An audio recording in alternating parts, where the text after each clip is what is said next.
اچھی بات. اچھا، ہمیشہ جو لوگ یہ سمجھتے ہیں کہ اسلام اور سائنس کا آپس میں کلیش، ایک بڑا دلچسپ خبر سامنے آئی، فتویٰ ہے بھارتی علماء کی جانب سے، وہ کہتے ہیں جو فل باڈی سکینر ہے یہ حرام ہے اور یہ نہیں کرانا چاہیے جسم کا.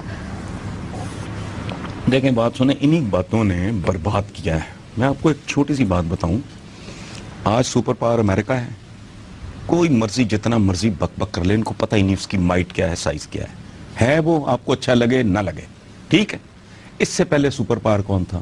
Great Britain, England. اس سے پہلے کون تھا سپر پاور؟ مسلمان. ان کو ایک فتوے نے برباد کیا تھا. کیا کہہ رہا ہوں میں؟ ایک فتوے نے، اور فیکٹرز بھی ہوں گے، لیکن شیخ الاسلام کے ملاؤں کے ایک فتوے نے مسلمانوں سے ان کے سپر پاور ہونے کا سٹیٹس چھینا. یہ ذہنیت مجرموں کی ہے.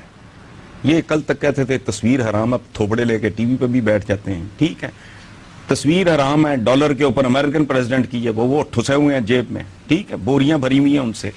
لاؤڈ سپیکر حرام ہے. اب سب سے زیادہ انہوں نے زندگی لوگوں کی اجیریں کی ہوئی ہے، ان کا چھوڑیں آپ. وہ جو میں کہہ رہا ہوں کہ مسلمانوں سے، مسلمان سپر پاور تھے، ان کا سٹیٹس چنا کیسے ہوا؟ کیا تھا؟ 1450 میں جرمنی میں پرنٹنگ پریس ایجاد ہوا اور وائرس کی طرح یورپ میں پھیل گیا. یہ بہت بڑا انقلاب تھا حصول علم کے حوالے سے، ٹھیک ہے. ٹرکی میں شیخ الاسلام میرے سامنے آ جائے تو میں پتہ نہیں کیا کروں اس کے ساتھ. اس نے کہا یہ غیر اسلامی ہے، پرنٹنگ پریس. اس جاہل نے فتویٰ دیا. اب کیا ہوا؟ 250 سال پرنٹنگ پریس بینڈ رہا ٹرکی میں.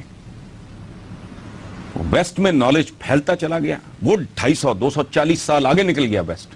ٹرکی وہیں منجمد ہو گیا، اور نتیجتاً پھر وہ فرسٹ ورلڈ وار میں فیصلہ غلط ہوا، وہ اور کہانی ہے. لیکن ایک فتوے نے، یہ جو کہتے ہیں نا سالہ ایک مچھر ہے نا انڈین فلم کا، ایک فتویٰ. اور میں آپ کو بتاؤں یہ سائنس اور ٹیکنالوجی، اس کو ریزسٹ کرنا، ان کو برباد کر کے گزر جائے گی ٹیکنالوجی. کدھر رہ گئی ہے؟ کل کی بات ہے نا، ضیاء الحق کہتا تھا چنا لو، دوپٹہ لو. اب کدھر ہیں نیوز ریڈر؟ کدھر گئے دوپٹے؟ کیٹ واکیں دیکھ کے میرے جیسا بندہ بعض اوقات امبیرس فیل کرتا ہے کہ یار یہ کیا ہو رہا ہے. نکل گئی نا بات ہاتھ سے. اچھا اب دیکھو ایک اور بات، 1857 کی جسے جنگ آزادی کہتے ہیں ہم، سائنس اور ٹیکنالوجی بڑی بھیانک چیز ہے. ایک اسکول آف تھاٹ یہ ہے کہ اگر اس وقت تک ٹیلی گراف ایجاد نہ ہوا ہوتا تو 1857 میں انگریز یہاں سے بھاگنے پہ مجبور ہو جاتا. لیکن ادھر میرٹھ میں وہ گینگ اپ ہوئے، ادھر ٹیلی گراف نے اطلاع. پھر وہ کہتے ہیں کہ اگر تھوڑی دیر پہلے یہ ایجاد ہو گئی ہوتی تو ٹائٹینک نہ ڈوبتا. اور سائنس اور ٹیکنالوجی میں پیادوں پہ فتح پائی ان لوگوں نے جنہوں نے پہلی بار گھوڑے کو جنگی مشین کے طور پہ استعمال کیا. پھر ان گھوڑ سواروں پہ ان گھوڑ سواروں نے فتح پائی جنہوں نے سب سے پہلے کاٹھی اور لگام ایجاد کی، اور وہ جنگی مشین کی منووربلٹی. بابر ابراہیم لودھی سے زیادہ بہادر نہیں تھا، نہ رانا سانگا بابر سے کم بہادر تھا. اس کا وہ اپنی زندگی میں دیو مالائی کردار بن چکا تھا. ابراہیم لودھی شیروں کی طرح لڑتا ہوا میدان میں مرا. ایج کیا تھا بابر کا؟ ٹیکنالوجی، توپ خانہ. سو یہ جو فتویٰ بازی ہے نا اس طرح کی، وہ کیا کہتے ہیں، یہ سکین جو ہے یہ غیر اسلامی ہے. ان کی حیثیت کیا ہے؟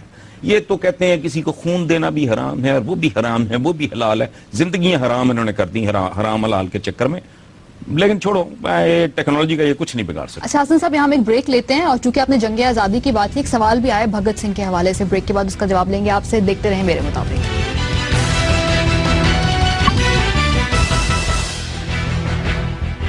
ویلکم بیک ٹو میرے مطابق. حسن صاحب، 23 مارچ گزری ہے اور ہر سال یہی روٹین ہے کہ 23 مارچ کو لوگ کچھ اکٹھے ہوتے ہیں یہاں پر شادمان چوک پہ اور کہتے ہیں کہ بھگت سنگھ جو ہے، اور چونکہ اس کو یہیں پہ پھانسی دی گئی تھی، پنجاب میں ہی وہ پلا بڑا، یہاں پہ اس کو ہیرو کے طور پہ رکھنا چاہیے. اس چوک کا نام بھگت سنگھ چوک رکھیں. انڈیا سے ای میل آئی ہے، کہتے ہیں کہ انڈین پنجاب میں بہت بڑا ہیرو ہے، لیکن جہاں وہ پیدا ہوا، جہاں وہ مرا، وہاں اس کو اس کا ڈیو کریڈٹ کیوں نہیں دیا جاتا؟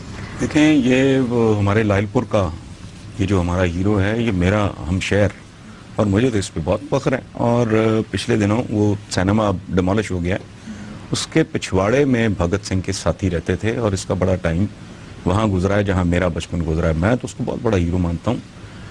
اور دیکھیں، وہ آدمی بھی ہمارا ہیرو ہے جس نے یہاں کے مقامیوں کا قتل عام کرنے والے بندے کو